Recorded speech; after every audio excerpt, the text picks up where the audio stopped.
small indie team just did what billion-dollar studios claim is impossible.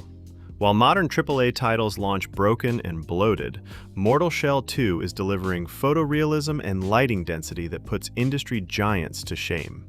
This game is a masterclass in optimization that makes modern big-budget engines look like relics.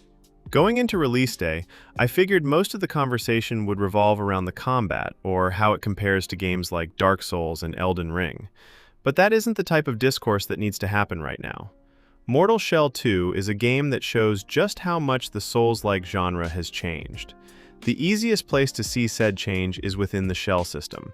This idea has separated Mortal Shell from everything else. Cold Symmetry has taken the shell system and expanded it while seemingly applying that same philosophy to everything surrounding it.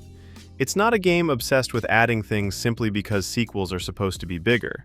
It's a game obsessed with figuring out what actually belongs. They fucking remove stamina management, for God's sake. Like, how crazy is that shit?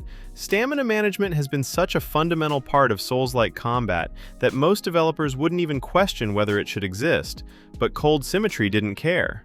I absolutely love that about these developers. They figure out what truly serves the game from a consumer standpoint and then build around that. The absolute balls on this team is what makes them so special. It's an indie studio that is making a far more enjoyable experience over their traditional AAA competitors. This is probably the bigger story surrounding Mortal Shell 2. Smaller and mid-sized studios are increasingly releasing games that don't feel like compromises anymore.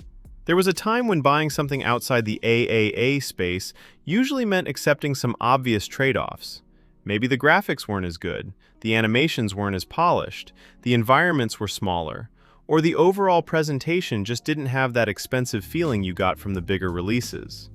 If you showed someone Mortal Shell 2 without telling them who developed it or what the budget was, would they immediately look at it and think this came from a relatively small independent studio? Probably not. As players, we don't experience development budgets. We experience the finished game. Nobody picks up the controller and thinks about how many developers worked on the lighting system or how much money the publisher spent getting advertisements in front of them. We care about whether the combat feels good, whether the world is worth exploring, whether the game runs properly, and if we're actually enjoying ourselves. When a smaller studio can deliver those things at a level that competes with companies spending dramatically more money, people start wondering what they're paying the extra premium for. For years, premium gaming has meant AAA gaming. The giant budget, the enormous studio, the massive open world, and the huge marketing campaign were all supposed to justify the price tag.